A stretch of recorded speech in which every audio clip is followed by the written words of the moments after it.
Thank you very much. You make me feel so old when you say 40 years. But I think it's for a good cause, a noble one. It means that the work that we're doing, promoting democracy, especially gender equality, is an enduring one. It is one that we need to keep working at all the time because there is a potential for strong pushback. There's always scope for improvement, and that is why today I feel deeply honored to be addressing you, having just stepped off the plane from New York, as she said. I come to you in all humility to address you on an issue that I think is very crucial, and that is discrimination against women. And I see in this room the epitome of the type of relationship that we would like to see being strengthened internationally and nationally to support our global efforts to ensure that this world is more gender balanced and more gender equal. Let me thank our other partners because, as we always say, the key word is together. We have to work as partners, and I want to recognize the contribution made by the Global Campaign for Equal Nationality Rights, Equality Now, UNHCR, where they're in the room, UNHCR, the UN Refugee Agency, and of course, UN Women. So we have worked together, the Inter-Parliamentary Union, with these partners to put together this important gathering. And I see that there are representatives of government here. There are representatives of parliaments at the highest levels, I see, and of course, civil society. I believe we also have academia here and the scientific community. I want to thank all of you for your very strong support. This is a very busy time of the year, and we appreciate the fact that you've made time and you've taken that effort to travel to Geneva. And I believe it is because we're all united in a cause that is most noble. I have monitored your deliberations remotely, and I do know that a lot has been said in this room about those challenges that are facing the global community when it comes to promoting gender equality, and in particular, how we can make sure that women enjoy their rights fully on an equal footing with men. And I do understand that this is not always the case, and in far too many countries, we still have discrimination, especially when it comes to access to nationality. I have heard that the situations may differ nationally, but the impact of lack of access to nationality is one that is felt across society.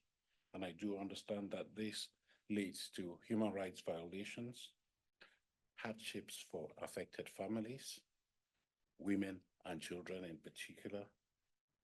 They have impact on the development and social cohesion of societies. And of course, this lack of access to nationality rights is one that is a key driver of statelessness. And that's where the IPU wants to express its grave concern, because we have witnessed, and I personally have witnessed, what happens to people who are stateless. They simply do not exist. They don't have access to those facilities and rights that accrue to normal citizens in society.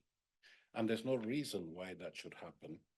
We need, therefore, to be more robust in fighting discrimination when it comes to gender, especially when that is a key driver of statelessness. And so I stand here to enjoin all of us to be more steadfast in our efforts to address the issue of statelessness.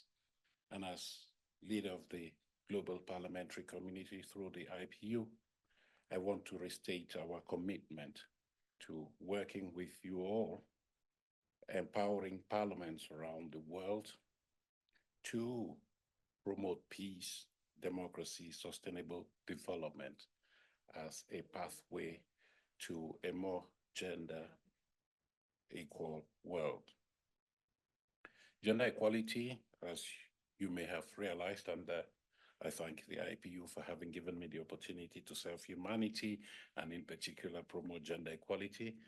As you mentioned, I have just come from New York, where I had the privilege of receiving this award on account of the work that we do to promote gender equality and fight back against gender-based violence.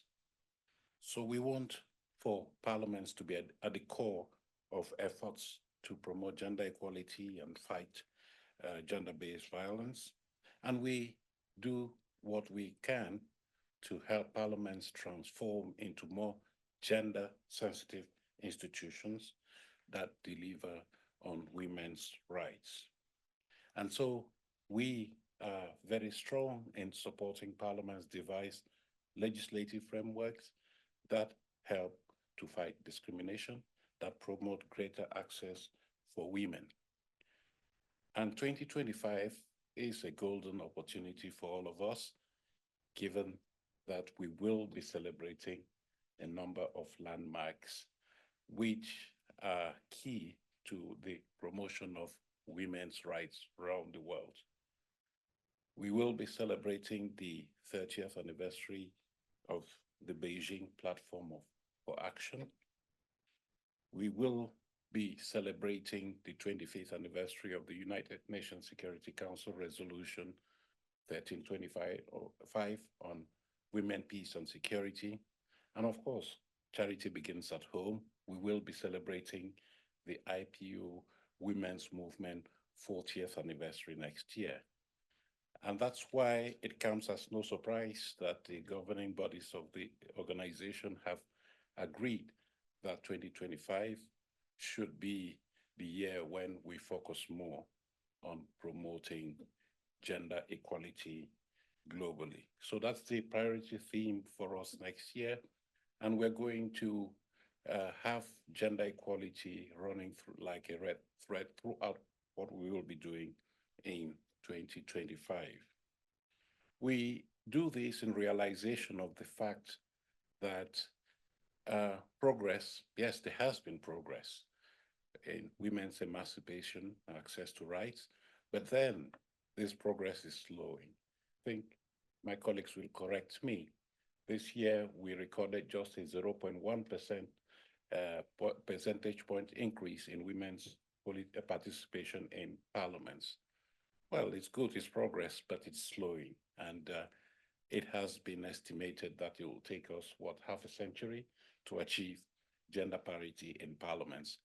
Well, that will not be in my lifetime, but I think it's too long. We cannot wait for our children to grow up and become grandparents for gender equality to be a fact of life. So we need to do something, and that is what the IPU is trying to do, to step up efforts globally to support women's rights.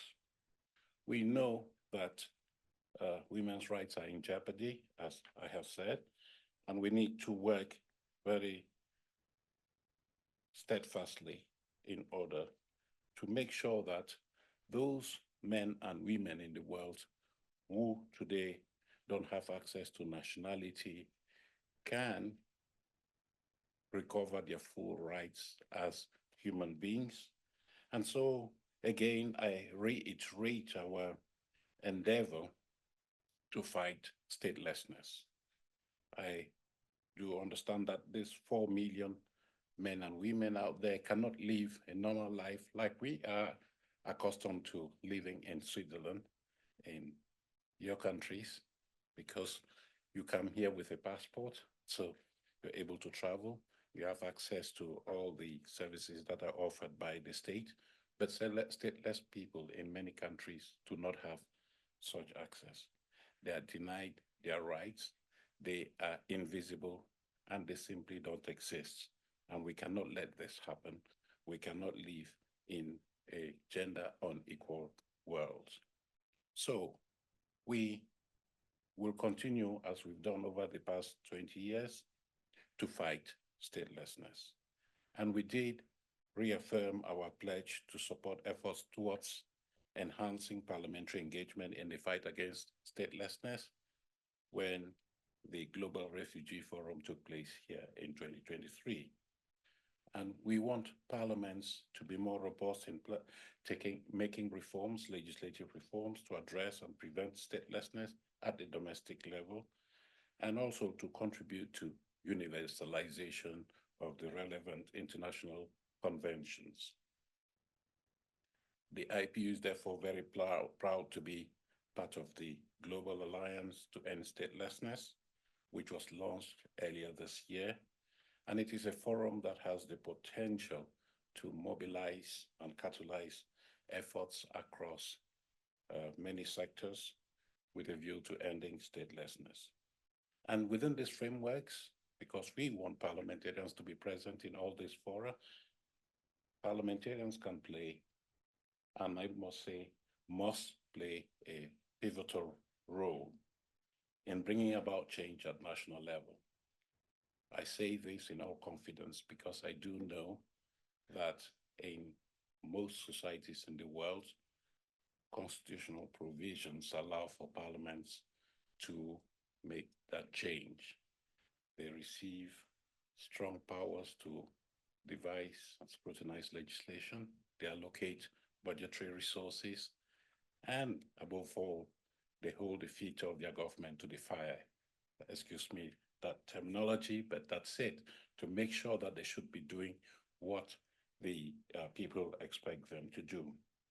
So I would like to see more robust parliamentary engagement when it comes to adopting and implementing legislation that would, in a sense, end discrimination, gender discrimination when it comes to nationality, access to nationality.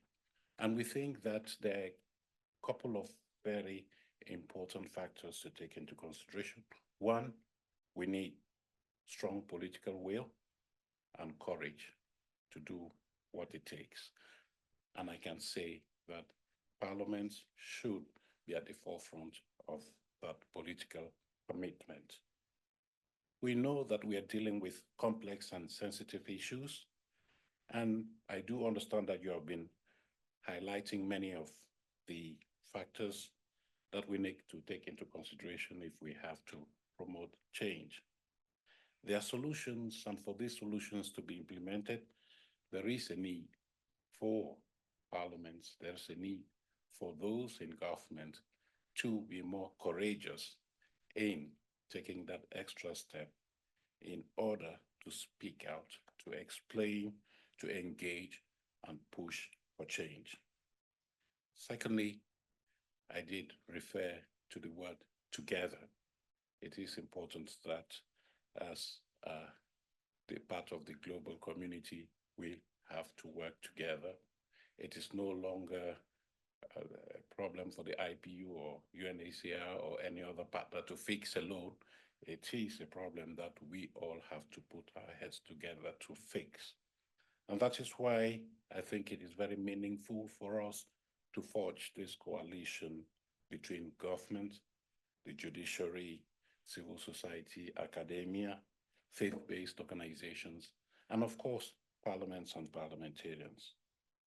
And that is why the IPU is very pleased and honored to be part of this exercise that we're engaged in today, this summit. And I stress the word summit because there is high level commitment in this room.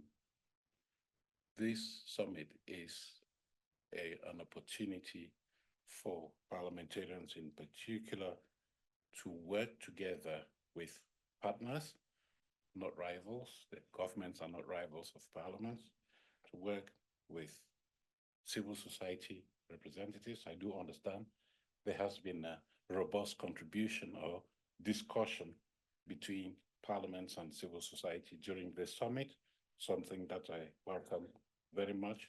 And we need to work together to build those partnerships, strategize, and promote roadmaps for national level action, because that is where the difference can be made.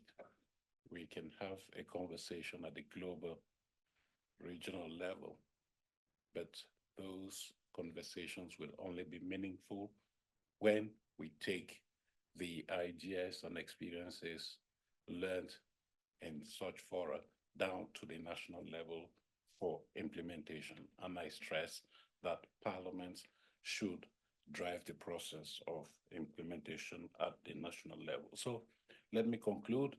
I'm sorry, this is something that I can speak about for hours on end, but I do know that time is limited. But I just want to conclude here to say that the organization I represent, the Inter-Parliamentary Union, the Global Organization of Parliaments, is committed to mobilizing, engaging the parliamentary community in fighting discrimination in nationality laws and ending statelessness.